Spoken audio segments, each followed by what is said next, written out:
Hello everyone, आपण पुन्हा एकदा केस स्लेट बघणार आहोत आणि केस स्लेट मेन एक्झाम लेवलचीच असणार आहे.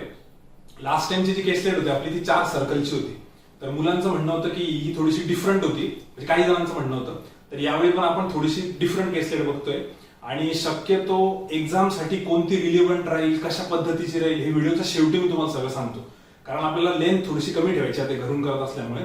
सो आपण डायरेक्ट केस स्लेटला स्टार्ट करून देऊ. पण जे नवीन स्टुडंट्स आहे त्यांनी काय करा, मागच्या वेळेसचा जो केसलेटचा व्हिडिओ आहे तो सुरुवातीचे 3-4 मिनिटं बघून घ्या. त्याच्यामध्ये थोडंसं बेसिक एक्सप्लेन केलेलं आहे.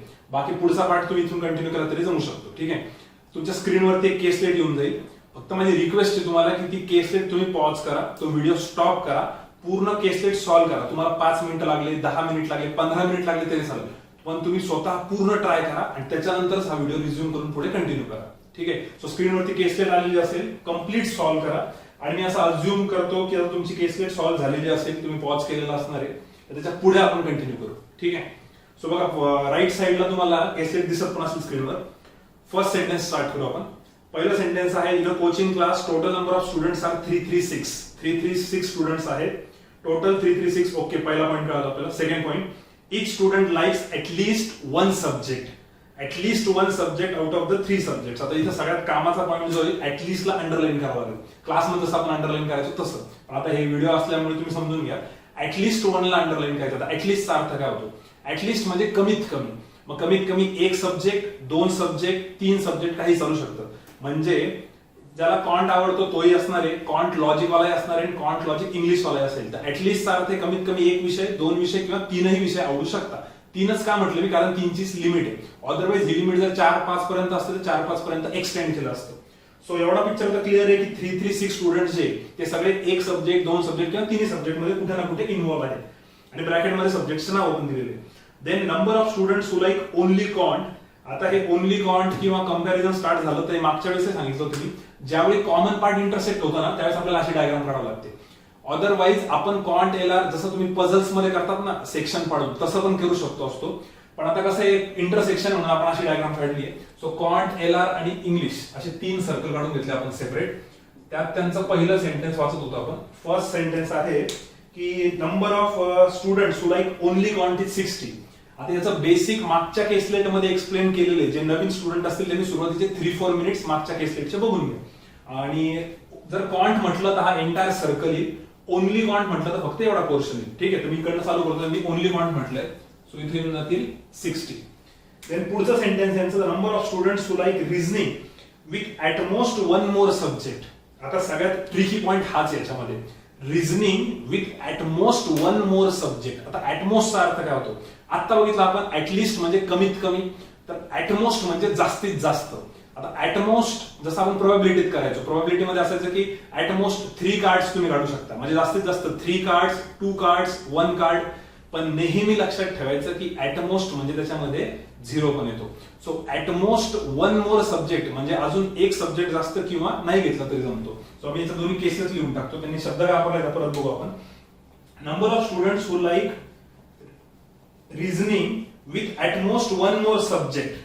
रिझनिंग हे तुमचं reasoning plus at most 1 more subject हे जे आहे हे 133.33% मोर आहे. 133.3%. ठीक आहे, कुणापेक्षा? तर ओनली इंग्लिश. हे आहेत ओनली इंग्लिश पेक्षा. ठीक आहे, सो ओनली इंग्लिश पेक्षा इकडे असं काहीतरी दिलेलं आहे. आता याच्यामध्ये तुम्हाला म्हटलं तर आधी तुम्ही सॉल्व्ह करा. तर भरपूर जणांच्या काय मिस्टेक होती, कारण ही केसलेट जी याचा भरपूर जणांनी मेसेज केला होता की सर या केसलेट मध्ये आम्हाला कळत नाही. तुम्हाला असं वाटतं काय मिस्टेक झाली असेल. बरेच जण असं करतात की ओनली इंग्लिश पकडतात 100 आणि 133.33 म्हणजे इथे पकडतात 133.3%. तर ही पहिली मिस्टेक आहे, असं बिलकुल नाही करायचं. कारण 133.33% त्यांनी काय शब्द वापरला होता? मोर. मोर म्हणजे इकडे जर 100 मुलं असतील तर इकडे 133 जास्त आहे, म्हणजे 133 नाहीये, इथं ऍक्च्युअली असणार आहे 233. तर ही एक मिस्टेक होऊ शकते, एकदा तुम्ही क्रॉस चेक करा. सेकंड पॉइंट, हे ऍटमोस्ट वर मला जो पार्ट येतो एकदा परत बघू. त्यांनी म्हटलं होतं रिझनिंग विथ ऍटमोस्ट म्हणजे जास्तीत जास्त 1 सब्जेक्ट किंवा तुम्ही 0 पण घेऊ शकता. म्हणजे रिझनिंग प्लस 1 सब्जेक्ट किंवा रिझनिंग प्लस 0 सब्जेक्ट असं पण होऊ शकतं. पण आता हे थोडं कन्फ्युजन आहे, याच्याबद्दल सध्या अजून काही माहित नाही आपल्याला, व्हॅल्यूज माहित नाही, तर आपण याचा फक्त थोडासा एक रेशो काढून सोडून देऊ, नंतर पुढे गेल्यानंतर बघू. जसं की 100% आणि 233%, आता यांचा आपल्याला रेशो घ्यायचा आहे. यासाठी सगळ्यांना 33.33%चा रेशो कळतो. 33.33 म्हणजे तिसरा तुकडा 100चा. सो 100% इज 3 पार्ट्स पकडू आणि 33.33% इज 1 पार्ट. म्हणजे 100 मध्ये 33.33 चे किती पार्ट्स येतील? 3 पार्ट्स. 100% 33.33% किती वेळेस बसतील? 3 वेळेस.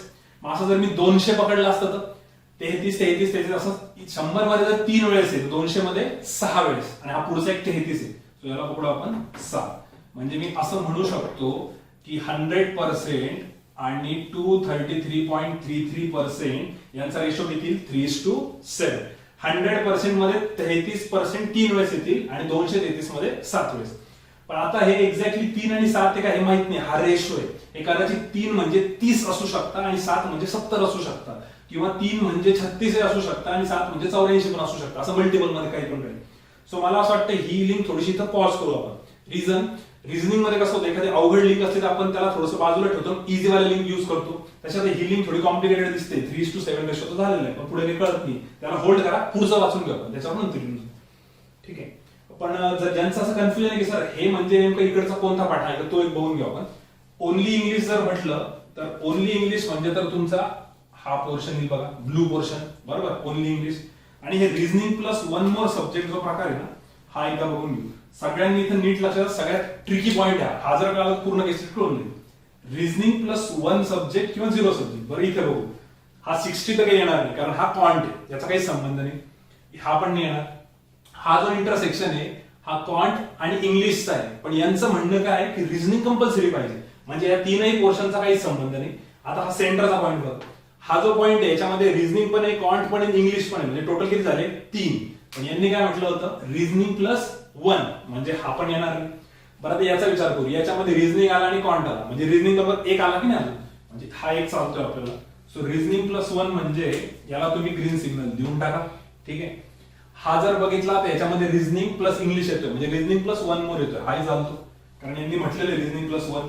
किंवा 0 पण होतं. 0 म्हणजे रिझनिंग सोबत कोणीच नका घेऊ, म्हणजे हा पार्ट रिझनिंग आणि त्याच्यासोबत कोणीच नाही. सो बेसिकली हे जे 3 जण आहेत, 3 जण मिळून हे 3 याच्यापेक्षा 133.33% जास्त आहे. म्हणजे सोप्या भाषेत हा स्टार जर का 3 असेल तर हे 3 जे टिक मारलेले तिघांची बेरीज येईल 7. हे जर 30 असेल तर हे 3 येतील 70 कंबाईन. ना एक्झॅक्टली किती माहित नाही, आपण याला होल्डवर ठेवू, पुढे निघून जाऊ. पुढचा सेंटेन्स बघा. नेक्स्ट सेंटेन्स तुम्हाला स्क्रीनवर दिसत असेल. पुढचा सेंटेन्स आहे total number of students who like all the 3 subjects. All the 3 subjects म्हणजे हा सेंटरचा भाग. हा आहे 7 1/7.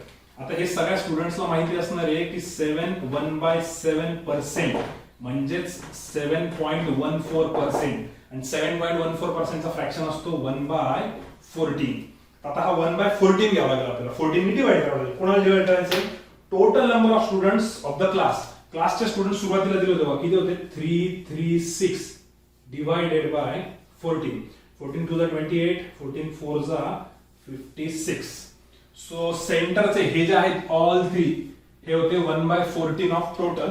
1/14 of total. Total was 336 initially दिली होती. सो हे टोटल म्हणजे 24. डन. आता पुढे जाऊ आपण. नेक्स्ट पार्ट आहे रेशो. रेशो म्हटलंय याने. तर रेशो कुणाचा? Ratio of students who like both quant and English only. Only म्हणताय. क्वांट अँड इंग्लिश ओनली म्हणजे हा. दुसरा reasoning and English only. Reasoning and English only म्हणजे हा. आणि तिसरा number of students who like both quant and LR only म्हणजे हा.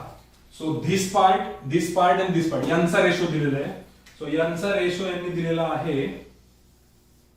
रेशो आहे 1:3:2, म्हणजे टोटल 6 पार्ट. म्हणजे इकडे जर एक स्टुडंट असला तर इथे 3 स्टुडंट्स आणि इथे 2 स्टुडंट्स. 1 स्टुडंट 3 स्टुडंट 2 स्टुडंट्स, और 10 student 30 student 20 students likewise. So 6 part करायचे आपल्याला. पुढे जाऊ. आता यातली एक जरी व्हॅल्यू कन्फर्म भेटली तर सगळं ओपन होऊन जाईल. पुढे वाचून घेऊ आपण. लास्ट सेंटेन्स बाकी आपला आता. Total number of students who like at least 2 subjects are 96. At least 2. ऍटलीस्टचा अर्थ कमीत कमी 2, म्हणजे 3 येऊ शकता, 4 येऊ शकता, 5 येऊ शकता. पण आपली लिमिटच 3 सब्जेक्टची आहे. म्हणजे ऍटलीस्ट 2 सब्जेक्टचा अर्थ झाला 2 सब्जेक्ट किंवा 3. मग इथे बघा आता हा येईल का? हा तर एका याच्यामध्ये जातो, हाही 1 मध्ये जातो, हाही 1 मध्ये जातो. सो ऍटलीस्ट 2 म्हणजे 2 सब्जेक्ट किंवा 3 सब्जेक्ट. हे 2 सब्जेक्ट आहे, हे पण 2 आहे, हे पण 2 आहे आणि हे 3. म्हणजे या चौघांची टोटल 1 2 3 4 1 2 3 4 या चौघांची टोटल आहे 96. पण त्या 96 मध्ये 24 काढले तर हे तिघ उरतील आणि या तिघांचा रेशो आपल्याला ऑलरेडी दिलेला आहे. सो आपले कॅल्क्युलेशन असे येतील आता 96 मायनस 24 इज 72. हे 72 आहेत हे तिघ जण आणि त्यांचा पार्ट्स करायचे होते आपल्याला 6. सो 6 पार्ट करायचे 72 चे. सो 1 पार्ट इज 12, 12 3 जा 36 आणि 12 2 जा 24. सो हा पहिला पार्ट आला आपला 12 इकडचा इंटरसेक्शन, दुसरा इकडचा इंटरसेक्शन येऊन जाईल 36 आणि लास्ट 24. ठीक आहे, डन. या ब्लू टिक आपल्या राहू दे आपण अशा. आता भरपूर ओपन झाले. आता फक्त टेन्शन हे आहे की सर याचं काय करायचं सगळ्यात शेवटच्या पार्टचं. आता बघा ही कंडिशन पूर्ण यूज झाली आपली, ही 7 1/14% ची ही पण कंडिशन यूज झाली. बस आता ही वरची कंडिशन बाकी होती. आपण आधी डिस्कस केलं होतं की 7 आणि 3 असे टोटल किती पार्ट्स असणार आहे? 10 पार्ट्स. 10 पार्ट्स कुणाचे करायचे? हे एवढ्या सगळ्यांचे. इथे व्हॅल्यूज काढून घेऊ आपण. 10 पार्ट्स करायचे आपल्याला 1 2 3 4 चे. आता प्रॉब्लेम हा आहे की यांची टोटल किती ती माहित नाही. हे बघा सगळ्यांची टोटल किती आहे? 3 3 6. 3 3 6 सुरुवातीला दिली होती. त्यातनं जर हा 1 2 आणि 3 हे तिघ जर मायनस केले 1 पार्ट 2 पार्ट 3 पार्ट तर हे ब्लू वाला पोर्शन उरून जाईल आणि ब्लू वाल्या पोर्शनचे आपल्याला 10 पार्ट्स करायचे. सो मी पहिले यांना मायनस करतो. 60 plus 12 is 72. 72 plus 24 is 96. So जर 96 मायनस केले 336 minus 96 now it becomes 240. So आले 240. 240 कोण आले? Blue portion. हा ब्लू पोर्शन. सो 10 पार्ट्स करायचे आपल्याला 240 चे. त्यातले 3 पार्ट्स करून घेऊ आपण. 24 3 जा 72 म्हणजे ओनली इंग्लिशचा हा पोर्शन येईल 72. आता हा 72 आल्यानंतर हा जो रिमेनिंग पोर्शन आहे तो हे 7 पार्ट्स आहे. सो 24 7 जा इज 168. सो हे जे 3 टिक मारलेले आहेत यांची बेरीज आहे 168. त्यातला हा 36 प्लस 24 इज 60. 168 मधून जर 60 मायनस केला तर हा येऊन जाईल 108. 168 मायनस 60 इज 108. सो अशा पद्धतीने पूर्ण केसलेट तर बसलेली आपली. तो सगळ्यात इम्पॉर्टंट पोर्शन मला जो वाटत होता तो होता सुरुवातीचा ऍटलिस्टचा. तो जमून जातो. ऍटमोस्ट हे ऍटमोस्ट सगळ्यात इम्पॉर्टंट होतं. जास्तीत जास्त एक सब्जेक्ट म्हणजे 0 पण येऊ शकतो. मग जास्तीत जास्त एक म्हणजे LR बरोबर हा, LR बरोबर हा आणि नुसता LR पण येऊ शकतो. म्हणजे तिघांची बेरीज दिली होती त्यांनी. हा नाही घ्यायचा कारण याच्यात तिन्ही सब्जेक्ट्स होते. हा एक ट्रिक होती इथे. दुसरं 133% मोर आहे.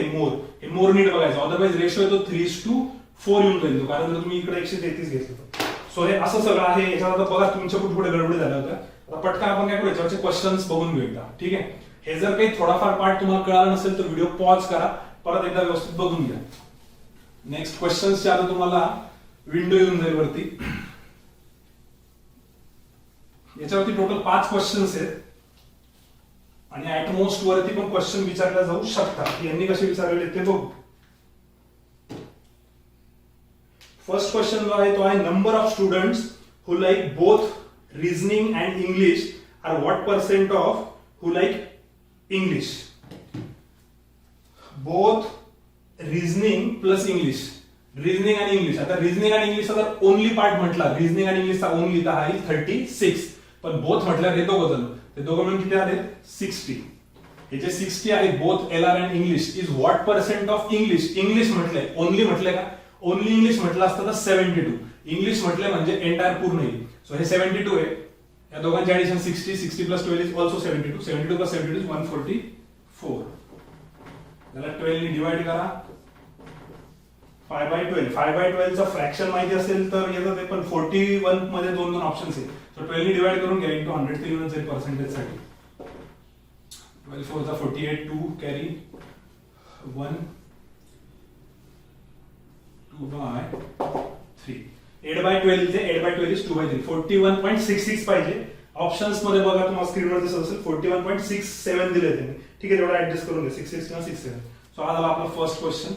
सेकंड क्वेश्चन बघा. सेकंड मध्ये दिलेलं आहे what is the average number of students who like only quant, only English and only reasoning. Only वाल्यांचा ऍव्हरेज घ्यायचा आहे. 108 प्लस 72 इज 180, 180 प्लस 60 इज 240, 240 चा ऍव्हरेज घ्यायचा आहे म्हणजे डिवायडेड बाय 3. सो ऍव्हरेज येतील 80 ऑप्शन्स मध्ये दिलेलं असणार आहे. Third question, number of students who like both quant and English are what percent of only English. Quant and English what percent of only English. Quant and English, हा quant English हा जो point आहे तो only वाला आहे, only quant and English. आणि हे जे आहे ना हे बोथ आहे. So 12 plus 24 is 36, 36 is what percent of only English. Only English is 72. Half म्हणजे 50%. बरोबर अर्धे बघा 50%. Fourth question, what is the ratio of number of students who like only quant and reasoning to all the three subjects? Only quant and reasoning. Quant, reasoning, only म्हणजे 24. Both म्हटलं असतं तर 24 plus 24 is 48. So हा 24 याचा ratio घ्यायचा आहे all बरोबर. All आहे परत 24. So ratio is 1:1. हे पण ऑप्शन मध्ये दिसत असेल. आणि लास्ट शेवटचा question, find the number of students who like only reasoning. Only reasoning तर डायरेक्ट डोळ्यासमोर आहे 108. केस स्टडी म्हणजे पझल सारखं, एकदा पझल बसलं की पुढे फक्त आन्सर टिक करायचे. क्वेश्चन त्याचे एवढे काही विशेष नव्हते. सुरुवातीला ऍटमोस्टची ट्रिक इम्पॉर्टंट होती, ती तुम्ही एकदा पॉज करून परत बघा. जसं लास्ट पॉईंट मुलं विचारत होते की सर एक्झॅक्टली लेवल कोणत्या मी प्रिपेअर करू. तर बघा मॅक्झिमम मुलांना प्री लेवलचे ज्या केस स्टडी आहेत ना त्या जमून जातात, त्याचं काही टेन्शन नाही. तर आपण शक्यतो अशा केस स्टडी डिस्कस करणार आहे ज्या तुम्ही मेन एक्झामला ट्राय केल्या पाहिजे किंवा मेन एक्झामला बसल्याच पाहिजे. जशी की ही एक केस स्टडी आहे, ही डुएबल आहे आणि एवढी जमायला पाहिजे तुम्हाला. आणि मागच्या वेळेस जी 4 सर्कलवाली केस स्टडी घेतली होती आपण, ती पण एक चांगली केस स्टडी आहे. तर शक्यतो आपण सगळ्यात ट्रिकीवाल्या केस स्टडीज डिस्कस करू आणि डुएबलच बघू. अशा नाही बघायच्या की ज्या आपण पेपरमध्ये करणारच नाही. अशा पण काही केस स्टडी आहेत हॉलिवूडवरती किंवा बँकर्स अड्डावर, इतक्या डिफिकल्ट आहे त्या पेपरला कधीच येणार नाही, आपण करणारच नाही. मी असं का म्हणतो तुम्हाला रिझन सांगतो. IBPS PO या वर्षीचा जो झाला 2019 IBPS PO म्हणजे मागच्या वर्षीचा, त्याच्यामध्ये 35 क्वेश्चन होते, 45 मिनिट होते क्वांटसाठी. आणि मुलांचा गुड अटेम्प्ट आहे 6 to 7 क्वेश्चन्स. विचार करा 45 मिनिट्स मध्ये 6 to 7 क्वेश्चन्स अटेम्प्ट होतात, म्हणजे लेवल किती जास्त आहे. तर अशा ठिकाणी 2 जरी केस स्टडी बसला तरी काम होतं. तर तुम्ही त्याच्यापेक्षा जास्त लेवलचं मला वाटत नाही प्रिपेअर करण्यात पॉईंट आहे. पहिले आपण हे कव्हर करून घेऊ. आणि तुमच्याकडे जर का अशा टाईपच्या काही केस स्टडी असतील तर मला सांगा की सर या केस स्टडी आम्हाला नाही कळलं. कारण ही केस स्टडी आपण मंडेला घेतलेली केस स्टडी ऑफ द डे मध्ये, आणि भरपूर मुलांचे मेसेज आले होते की सर ही जमत नाही म्हणून. तर अशा टाईपची केस स्टडी किंवा DI कुठलाही असलं तरी चालेल. प्रोबॅबिलिटीची मला बऱ्याच जणांनी रिक्वेस्ट केली, प्रोबॅबिलिटीज आम्ही बघतोय, पण होतं काय प्रोबॅबिलिटीज एकदम खूपच इझी भेटत आहे, आता अति डिफिकल्ट भेटत आहे. सो आपल्याला थोडंसं असं एक डुएबल बघावं लागेल, क्लिनिकल मेन्स पर्यंतची लेवल बघावं लागेल.